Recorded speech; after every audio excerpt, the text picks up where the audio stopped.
Retrouvailles, réconciliation, décrispation.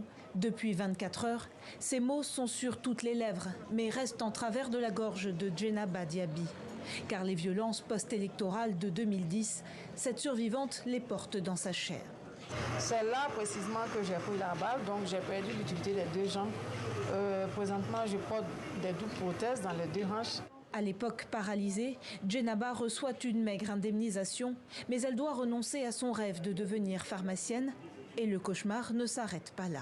J'ai été handicapée pendant 10 ans. Je porte des prothèses, j'ai pété presque aveugle. À la suite de ça, un viol collectif. On est fatigué. On veut aller à la paix. On est fatigué, on ne veut plus la guerre. Qu'il se fasse une réconciliation sincère, pas de réconciliation de façade. Les bourreaux de Djenaba n'ont jamais été inquiétés par la justice. En Côte d'Ivoire, les violences post-électorales ont fait 3000 morts et marqué tout un peuple au fer rouge. Alors pour panser ses plaies, la jeunesse s'organise. Grâce aujourd'hui au tournoi, on arrive à se côtoyer, on arrive à oublier ce qui est passé. Voilà, on se met ensemble pour essayer d'avancer. Nous arrivons aujourd'hui à réunir tous les jeunes de tous les bords politiques, de toutes sortes d'ethnies, avec le sport. Voilà, la politique c'est la politique. Nous sommes en politique.